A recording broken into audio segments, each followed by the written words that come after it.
हम भी मायूस थे और हमारी कौम भी मायूस होगी हमसे। मैं ये समझता हूँ कि हर इंसान दो जगह का वो ब्रांड एम्बेसडर है, वो सफ़ीर है। वो पहले इस्लाम का है, जो उसके लिए उस टाइम जब इस्लाम का सफ़ीर होता है उसके लिए पाकिस्तान मायने नहीं रखता। वो दुनिया में कहीं पे भी जाता है तो इस्लाम को रिप्रेजेंट करता है अगर वो मुसलमान है तो। दूसरा वो ब्रांड एम्बेसडर है पाकिस्तान का। मतलब आई बी वेरी ऑनेस्ट यार, ये मोहम्मद रिजवान की कल एक प्रेस कॉन्फ्रेंस हुई तो मतलब जो उन्होंने प्रेस कॉन्फ्रेंस की है कि जी हम तो जो है जब हम कहीं भी जाते हैं तो हम इस्लाम के ब्रांड एम्बेसडर होते हैं सबसे पहले, और उसके बाद फिर जो है हम पाकिस्तान के हम ब्रांड एम्बेसडर होते हैं। रिजवान भाई ये सुनो भाई, एक हमने कब कहा कि यार आप मुसलमान नहीं हो, पाकिस्तानी नहीं हो। हाशिम हमला भी मुसलमान है भाई, आदिल रशीद भी मुसलमान है, हम और आप कोई अनोखे मुसलमान नहीं है। इंतहाई जाहिलाना और जलीलाना बात जो है वो इंटरव्यू में की गई है। मैं ये कहता हूं कि इन खिलाड़ियों को ग्रूमिंग की शदीद जरूरत है यार। इससे पहले भी रिजवान के कुछ क्लिप्स भेज चुका हूं जो लाहौर में इन्होंने प्रेस कॉन्फ्रेंस करी थी। इनको मीडिया के आगे मत छोड़ें भाई। जब इस नौयत तक बात आ गई है कि इस तरह के अल्फाज इस्तेमाल करना पड़े प्रेस कॉन्फ्रेंस में। रिजवान इज वेरी प्रिविलेज्ड कि he can use these words. कोई और यूज करता तो काफी शोर मचना। वही तो मैं मतलब अभी ये पढ़ते हुए सोच रही थी कि are we privileged to use this word, but yes अगर आप इतना ज़्यादा आपका डॉगमेटिक अप्रोच है और इतना ज़्यादा आप मतलब रिलीजन की तरफ इंक्लाइंड है तो भाई फिर मैं रिजवान साहब को कहता हूँ कि भाई आप छोड़ दें फिर क्रिकेट। भाई फिर आप बिल्कुल आप मतलब तबलीग की साइड पे चले जाएं। आप ये मजहबी कार्ड खेलना छोड़ दीजिए। ये उस वक्त मजहब कहा जाता है जब आप झूठ बोल रहे होते हैं और अदाकारी करते हैं क्राइम्स की, और आप खुद इसको तस्लीम भी करते हैं, तो फिर वो मजहब कहा जाता है। दुनिया के बहुत सारे, आप भारत में भी मुसलमान खेल रहे हैं भाई। खलील है, सिराज है, कैफ खेला वहां से, कितने लोग खेले हैं। उसका ये थोड़ी है कि आप जो आता है मतलब क्यों कताई हुई यार। या मतलब इवन फॉर दैट मैटर जो इंडियन टीम में जो मुसलमान प्लेयर्स हैं, शामी हो गया या सिराज हो गया, उससे पहले भी जो प्लेयर्स थे, जहीर वगैरह थे, इरफान पठान थे, कब आपने कभी सुना उनके बारे में से उनके मुंह से इस किस्म की बात है? ये हमारे प्लेयर्स ही क्यों ये समझते हैं? नमस्कार दोस्तों, वो जय हिंद। हाफ टाइम क्रिकेटर और फुल टाइम मौलाना रिजवान ने फिर से अपने मुंह से जहर उगला है और इस बार रिजवान ने कहा है कि हमारा पहला जो मकसद है वो इस्लाम है और दूसरा पाकिस्तान है और तीसरा क्रिकेट है। मतलब हम पहले इस्लाम के ब्रांड एम्बेसडर है, दूसरे हमारे लिए पाकिस्तान आता है और तीसरे हमारे लिए क्रिकेट आता है। तो ये बात तो कोई मतलब बहुत मतलब ये नया नहीं हो गया कि हम नहीं जानते, ये हम जानते। ये कुछ सो कल्ट जो सेकुलर लोग होते हैं उनके अंदर ये दिमाग बिठा देना चाहिए कि भाई पाकिस्तानी क्रिकेटर कैसे होते हैं। हालांकि हमारे भारत में बहुत ऐसे चिपड़गंजू जो लोग हैं वो समझते हैं कि भाई पाकिस्तानी क्रिकेटर तो बहुत आगे निकल गए हैं, वो रिलीजियस मामले में वो अब बहुत ज्यादा इंटेलेक्चुअल हो गए, तो ये है उनका इंटेलेक्चुअल। तो दोस्तों इसको लेकर पाकिस्तानी मीडिया में खूब धुना है रिजवान को। तो चलिए वीडियो देखते हैं, मैं बताऊं आपको वीडियो के एंड पर। मतलब आई बी वेरी ऑनेस्ट यार, ये मोहम्मद रिजवान की कल एक प्रेस कॉन्फ्रेंस हुई तो मतलब जो उन्होंने प्रेस कॉन्फ्रेंस की है, you know, it just conveyed to me के कैसे बोलते हैं आप, कितनी ज़रूरत है हमारे पाकिस्तानी क्रिकेट की जो करंट लॉट है क्रिकेटर्स का, कितनी ज़रूरत है इनको मतलब जो है ना अपना आपको इंटेलेक्चुअली मेंटली ग्रो करने की। ठीक है ना, जब आप इंटेलेक्चुअली ग्रो नहीं करेंगे, मेंटली ग्रो नहीं करेंगे, क्रिकेट को मतलब सीरियसली नहीं लेंगे, तो फिर आप क्या सक्सेस अचीव करेंगे? मुझे आप बताएं कि कल मोहम्मद रिजवान ने जो जुमला बोला है कि जी हम तो जो है जब हम कहीं भी जाते हैं तो हम इस्लाम के ब्रांड एम्बेसडर होते हैं सबसे पहले, और उसके बाद फिर जो है हम पाकिस्तान के हम ब्रांड एम्बेसडर होते हैं।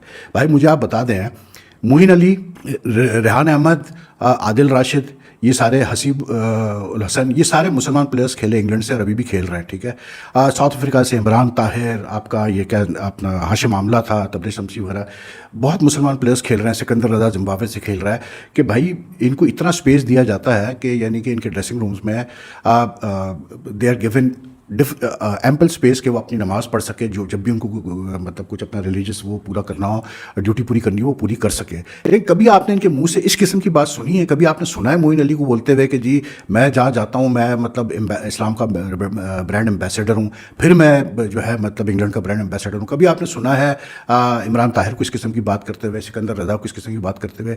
या मतलब इवन फॉर दैट मैटर जो इंडियन टीम में जो मुसलमान प्लेयर्स हैं, शामी हो गया या सिराज हो गया, उससे पहले भी जो प्लेयर्स थे, जहीर वगैरह थे, इरफान पठान थे, कब आपने कभी सुना उनके बारे में से उनके मुंह से इस किस्म की बात है? ये हमारे प्लेयर्स ही क्यों ये समझते हैं? भाई मेरा सिर्फ एक कहने का मतलब ये है कि अगर आप बहुत मजहबी हैं, हम भी मुसलमान हैं, हम भी जो मतलब इतने प्रैक्टिसिंग शायद ना हो, लेकिन जो मुसलमान होने के नाते जो आपके ऊपर फ़र्ज़ है वो चीज़ें तो आपने करनी है। 5 वक्त की नमाज़ पढ़नी है, कुरान शरीफ पढ़ना है, समझना है।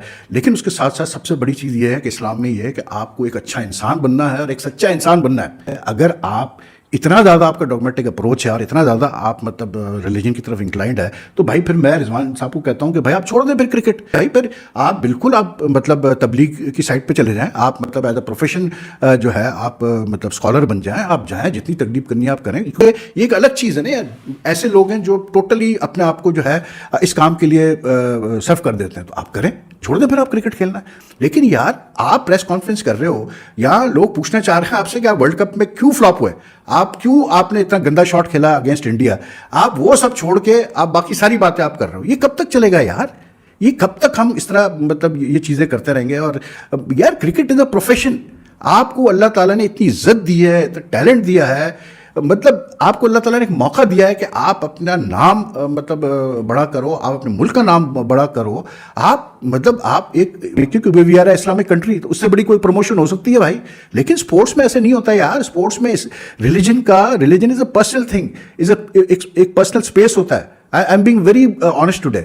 लेकिन स्पोर्ट्स में रिलीजन कहाँ से आ जाता है भाई, मुझे कोई समझा दो जरा यार। इस अगर हम इसी लिहाज से सोचते रहे तो फिर बैठ के आप सोचते रहे कि फिर कैसे इंडिया जीत गया भाई वर्ल्ड कप, कैसे जीत गया भाई इंग्लैंड वर्ल्ड कप, कैसे जीत गया जी ऑस्ट्रेलिया वर्ल्ड कप। यार ये कब हम छोड़ेंगे ये बातें, इंटेलेक्चुअली ड्वार्फिज्म है हमारे अंदर यार, हमारे प्लेयर्स के अंदर। ये चीज़ तो ये है अच्छा मुसलमानों की निशानी कि आप सच बात करें भाई, सीधी बात करें, जो बात है वो करें, एडमिट करें कि हाँ जी ये हुआ है, गलत बयानी से काम ले रहे हैं। हम लोग असल में ये समझते हैं कि बस मजहब का नाम लो और सब उस पर मतलब जो है हर चीज़ जायज़ हो गई जी आपकी।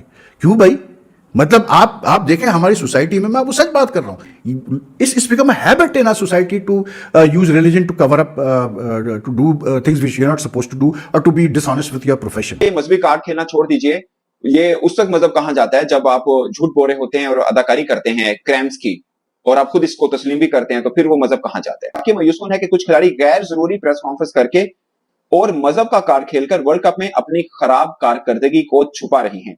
जब वो अपनी फिटनेस के बारे में झूठ बोलते हैं और जब वो तस्लीम करते हैं कि वो मैदान में अदाकारी कर रहे थे, तो मजहब कहाँ जाता है। क्या मजहब आपको दूसरों को धोखा देने और मैदान में झूठ बोलना सिखाता है।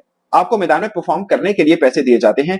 मोहम्मद रिजवान ने एक दिन पहले प्रेस कॉन्फ्रेंस की और उन्होंने बोला, उनसे सवाल हुआ कि टीम के अंदर इख्तिलाफात की बातें हो रही हैं कि पॉलिटिक्स है खिलाड़ियों के बीच, तो क्या उन्होंने बोला हम कहीं पे भी जाते हैं सबसे पहले हम अपने मजहब को रिप्रेजेंट करते हैं, फिर अपने देश को रिप्रेजेंट करते हैं। और ये मैं किसी को डिफेंड भी नहीं कर रहा, बट मुझे ज्यादा तौर पर लगता है कि रिजवान के मामले को लेकर आप ये कहें कि वो मजहब कार्ड खेलते हैं तो शायद वो गलत होगा। अगेन मैं ज्यादा तौर पर ये जरूर समझता हूँ कि किसी को भी क्रिकेट के ऊपर बात नहीं करनी चाहिए, ये मैं मानता हूँ नहीं करनी चाहिए, मगर ये नहीं कीजिए कि वो मजहब कार्ड खेलते हैं। ये कहना भी एक मुझे लगता है कि फिर गलत होगा। अगर आप ये उसके ऊपर कह रहे हैं ना, रिजवान साहब के ऊपर कह रहे हैं कि आप मजहब पर ना खेलें, फिर आप भी वो नाम मत लीजिए, आप भी उनकी क्रिकेट पे तनकीद कीजिए, आप भी उनको उसके ऊपर ना आए। बस स्पोर्ट्स के मैदान के ऊपर ये बात भी नहीं करनी चाहिए। ये भी सच है कि रिजवान को भी शायद थोड़ा अवॉइड कर लेना चाहिए। जो संजीदा टीम्स होती है ना, उनका कोई लेवल होता है, जब वो शिकस्त के बाद आती हैं, बैठती हैं, मैनेजमेंट उनको बताती है कि अब हमारा क्या प्लान है। अब ये टुकड़ियों के अंदर पाकिस्तान आए, जिसको जहां माइक मिलेगा वो अपनी भाषा, अपने भाषण देने शुरू कर देगा। यही किया रिजवान भाई ने। अब रिजवान भाई ये सुनो भाई, एक हमने कब कहा कि यार आप मुसलमान नहीं हो, पाकिस्तानी नहीं हो। हाशिम आमला भी मुसलमान है भाई, इंग्लैंड के अंदर भी मुसलमान है, आदिल रशीद भी मुसलमान है। हम और आप कोई अनोखे मुसलमान नहीं है। अब आप सोचो, उन्होंने फिर वही जो कुदरत का निजाम जो कराची में बात की थी कि मैं ये समझता हूं प्रेस से, वही उन्होंने जनाब प्रेस से बात की है कि हम वर्ल्ड कप में आ रहे, तो अब वो कह रहे हैं मौसूफ कि हम मुसलमान हैं। हमने कब कहा कि आप मुसलमान नहीं हैं। जब हम मुल्क से बाहर जाते हैं तो हम दो सफीर होते हैं, एक हम इस्लाम के सफीर होते हैं, उसके बाद दूसरा जी आप पाकिस्तान के सफीर होते हैं। बिल्कुल, जब पाकिस्तान की टीम गई है, जर्सी ग्रीन पहनी हुई है, पाकिस्तान के नाम लिखे हैं, तो सबको पता है ये पाकिस्तान की टीम है। इसमें क्रिकेट कहां से आ गई, क्योंकि खिलाड़ी तो अपनी जो बातें हैं वो निकल जाती है, बाद में फिर हंसी मजाक होता है। दुनिया के बहुत सारे, अब भारत में भी मुसलमान खेल रहे हैं भाई, खलील है, सिराज है, कैफ खेला वहां से, कितने लोग खेले। उसका ये थोड़ी है कि आप जो आता है मतलब कि क्यों कोताही हुई यार, वो फिर टीम में क्या कर रहा है अगर इतनी कोताहियां कर रही है। अगर सारी टीम मिलकर वर्ल्ड कप से लेकर T20 तक, एशिया कप में हर जगह कोताहियां कर रही है, तो हम कोताहियां देखने के लिए बैठे हैं। ये थोड़ी आज इसने बयान दाग दिया है, कल दो चार मीडिया वाले दूसरे खिलाड़ी को पटेंगे, फिर वो खिचड़ी बन जाएगी। तो भाई ना खेल में आप सही है और ना किस तरीके से बिहेव करना है, सोसाइटी में किस तरीके से, वो उसको भी सीखने की जरूरत है। जब ये सब चीजें सीखोगे तभी टीम बनोगे, और उस तक हो जाओ शार्ट। दोस्तों, जैसा कि आपने वीडियो में देखा कि पाकिस्तानी जो न्यूज एंकर थे वाहिद खान, उन्होंने बिल्कुल सही कहा। ये कोई आजकल के एंकर ने जो मतलब ये नहीं है जर्नलिस्ट, ये बहुत पुराने जर्नलिस्ट है वाहिद खान। वाहिद खान भी इस तरफ से आगे बोलने की, भाई ये बंद करो तुम ये जो रिलीजियस स्टेटमेंट देते हो, और ऐसा होना भी चाहिए। और पाकिस्तान बोर्ड को पहले इनको क्रिकेट में अंदर घुसाने से पहले इनको थोड़ा बेसिक एजुकेशन भी दे देना चाहिए भाई पीसीबी को, क्योंकि इस तरीके की हरकत और जो ग्राउंड पे ये लोग करते हैं, ग्राउंड में नमाज पढ़ना हो, इस तरीके की रिलीजियस बातें करना हो कि हमको जो बोलेगा उसको अल्लाह जलील करेगा, कुदरत का निजाम, ये सब बातें सिर्फ पाकिस्तान की तरफ से ही आते हैं। दुनिया भर के क्रिकेट बोर्ड में बहुत सारे मुसलमान खिलाड़ी खेलते हैं, उनकी तरफ से ऐसे कभी बातें नहीं आता है जो कि पाकिस्तान की तरफ से। और सबसे ज्यादा आजकल जो आ रहा है वो मोहम्मद रिजवान की तरफ से आ रहा है। ये तो आप सभी जानते हैं कि ये एक हाफ टाइम क्रिकेटर और फुल टाइम मौलाना है ही, और क्रिकेट के बाद ये सब तबलीगी ही करता है बैठकर। तो भाई तुमको अगर इतनी तबलीग करना है तो भाई क्रिकेट छोड़ के तबलीग करो, एक काम कर लो। और क्रिकेट में आकर इस तरह की रिलीजियस बातें करने की क्या जरूरत है भाई। तो दोस्तों, इस वीडियो में इतने। अगर वीडियो अच्छा लगा तो जरूर लाइक कर दीजिए, चैनल को सब्सक्राइब करके ऑल बटन जरूर दबा दीजिएगा, ताकि हमारे लेटेस्ट वीडियो की नोटिफिकेशन आप मिस ना कर सके। मैं रुकता हूं, जल्दी मिलूंगा नई वीडियो के साथ। तब तक के लिए जय हिंद, वंदे मातरम।